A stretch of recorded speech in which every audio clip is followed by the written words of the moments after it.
Hi, I'm Dr. John Grazel, and today's synopsis is on the importance of history in development. Not the history of development. We just do a lot of history in the course, but the importance of history to the development phenomena as a development practitioner. Now, what do I mean? History serves several purposes. It helps explain things. It's important to understand things. It has lessons to learn, and it's very important that we capture some lessons. But the third thing is it has a present day reality. History creates understandings in people's minds, whether true or not, that affect their present day behavior. And what I'm going to quickly do is just try to introduce key things in development that you have to consider when you engage people on history. These are the themes that come up, not actually what happened. Let me begin.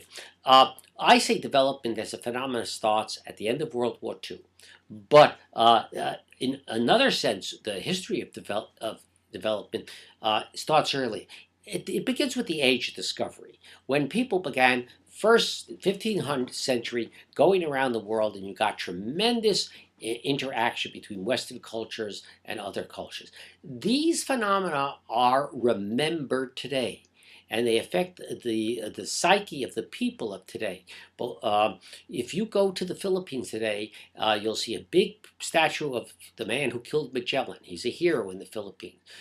That period is still alive in the consciousness of the Filipinos, and you should be aware of that. You also have to be aware that the nature of the contact that has happened between countries over the last 300 years affects development. When the Age of Discovery began, there was something called mercantilism, the belief that you wanted gold and silver. That's what made you prosperous. Then you went to an age of imperialism, where you wanted actually to exert ongoing authority and incorporate the economy and the politics of people into your colonial empire. These are vitally remembered by people as experiences, and these vitally formed people. So when you go to these countries today, there are behaviors that you don't necessarily recognize as the ancestors of colonial behaviors and colonial relations. And it's not only that helps you understand it, but people can be positive or negative towards these depending upon the role they or their ancestors played in colonialism or how they see that. Now, what happened is in the 19th century, we really got the beginning of globalization. And that's important just to understand that it wasn't in this century that globalization occurred. It has started with the ability of people not only to be in contact, but to actually be in direct, ongoing, and almost real-time contact. You got the telegraph, and you could get information back and forth in almost real time. You didn't have to wait 6 months. You could send troops fairly rapidly from one place to another in goods. And that's when globalization and integration really began.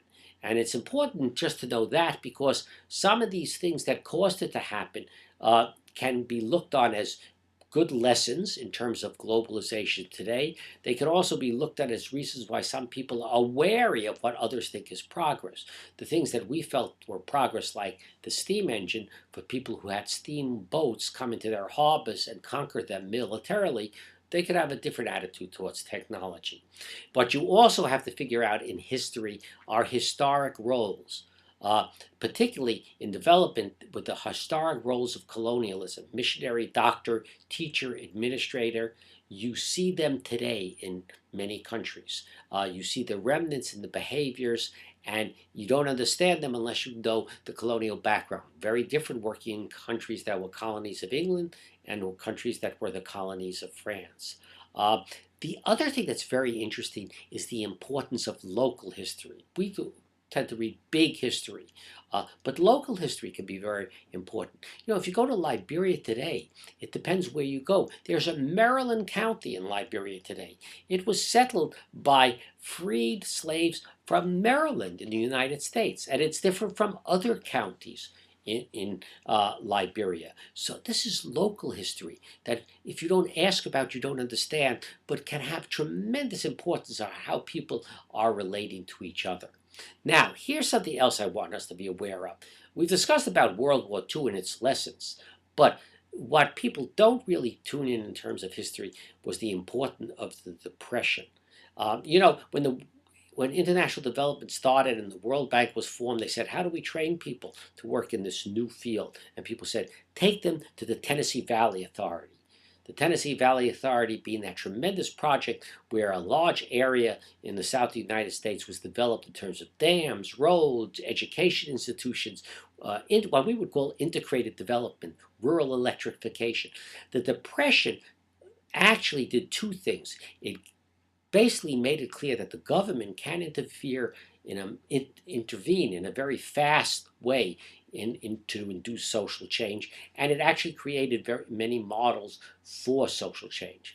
Another thing that's important, we discussed the destruction in World War II in terms of the deaths and material destruction. There was an important psychic destruction at the end of World War II. If Japan may have lost the war, but Japan proved that the West was not the only one who had the capacity to rule. They were able to defeat the West in the early parts of the war. And that put the nail in the coffin, though it took a while to shut the lid of colonialism. And it's the decolonization of the empires that really is the backdrop of much of international development. At the end of World War II, the Marshall Plan went in because Europe was destroyed. But in the case of the colonies, it wasn't that they were destroyed, it's that they had to be created anew as nation states to be part of a nation state system. And that was the important background and nationalism to much of international development. Now, if you follow that, and then you follow how the Cold War actually created a dynamic between the United States and the Soviet Union in terms of who was supposed to be the most attractive pole for this new world of new nations. You pretty much have a good sense of what we're working on. But then we have to be aware that that collapsed at the end of the Cold War. And now there is a whole new world. When that collapsed, what we were left with was not only a lot of old problems, but a lot of new problems.